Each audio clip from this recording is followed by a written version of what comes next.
Gaji Rp3 juta per hari. Angka itu bukan untuk seorang CEO perusahaan besar, melainkan untuk seorang anggota Dewan Perwakilan Rakyat. Sebuah fakta yang memicu gelombang kemarahan nasional, terutama ketika banyak buruh di Indonesia masih berjuang dengan upah minimum yang jauh di bawahnya. Pernyataan belak-belakan dari seorang anggota DPR tentang gaji dan tunjangan jumbo mereka, ditambah dengan aksi joget-joget yang viral di tengah kesengsaraan rakyat, adalah tetesan terakhir yang membuat amarah publik meluap.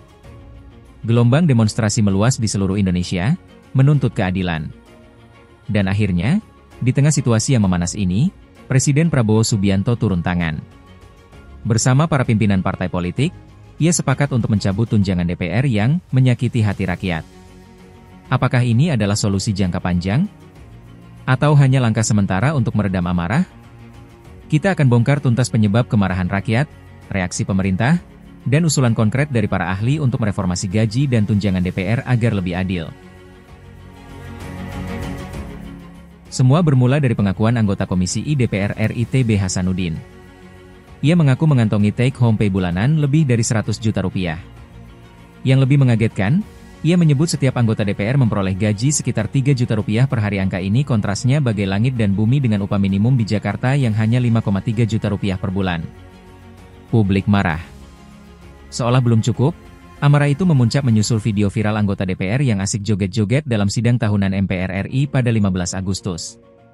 Aksi itu dianggap ngenyek, atau menginjak-injak perasaan masyarakat yang sedang hidup susah. Bukannya meminta maaf, beberapa dari mereka justru merespons dengan arogan. Ada yang menganggap kritik publik sesat logika, dan bahkan mengumpat rakyat yang diwakilinya dengan kata-kata "tolol". Eskalasi pun tak terhindarkan. Demonstrasi besar-besaran terjadi berhari-hari di seluruh Indonesia. Puncaknya, pada 28 Agustus, sebuah tragedi terjadi. Seorang driver ojek online bernama Afan Kurniawan tewas dilindas rantis Brimob. Kematiannya menjadi pemantik terakhir yang memaksa pemerintah bertindak.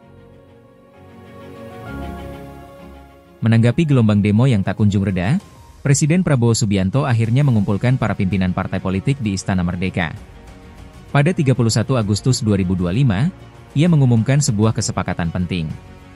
Para pimpinan DPR menyampaikan akan dilakukan pencabutan beberapa kebijakan DPR RI, termasuk besaran tunjangan dan moratorium kunjungan kerja ke luar negeri, tegas Prabowo.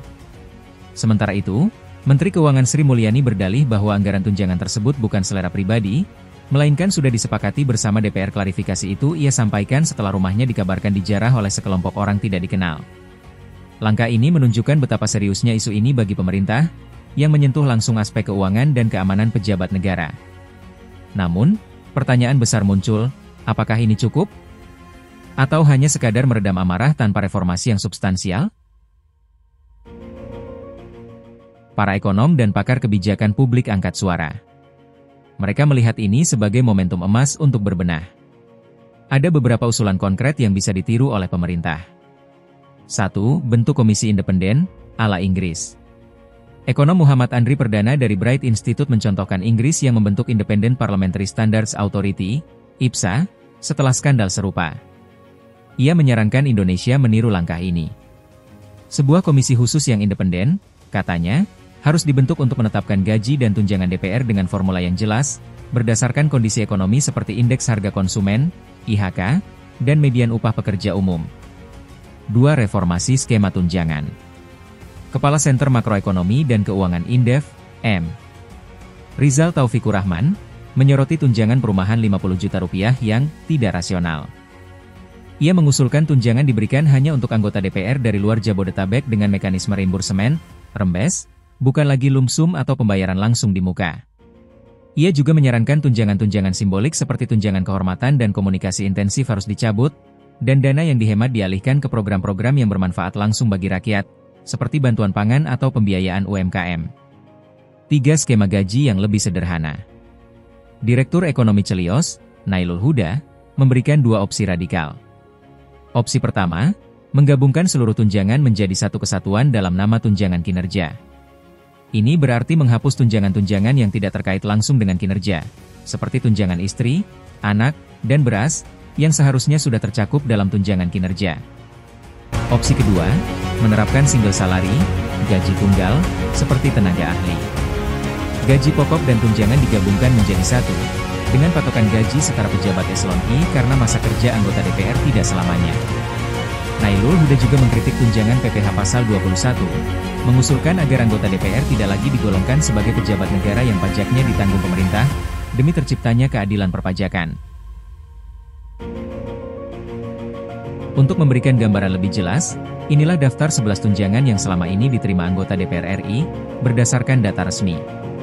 1. Tunjangan kehormatan, Rp5.580.000. 2. Tunjangan komunikasi intensif, Rp15.554.000. 3. Tunjangan peningkatan fungsi pengawasan dan anggaran, Rp3.750.000. 4. Tunjangan istri suami, Rp420.000.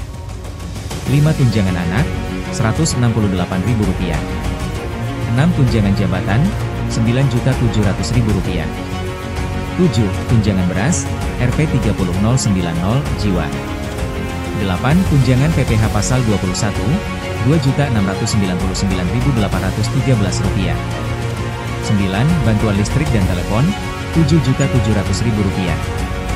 10. Tunjangan uang sidang paket, Rp2 juta. 11. Tunjangan rumah, Rp50 juta. Daftar ini memperjelas mengapa publik merasa geram. Tunjangan-tunjangan yang bersifat simbolis dan menambah kenyamanan personal, seperti tunjangan kehormatan dan komunikasi intensif, menjadi fokus utama kritik karena dianggap tidak adil.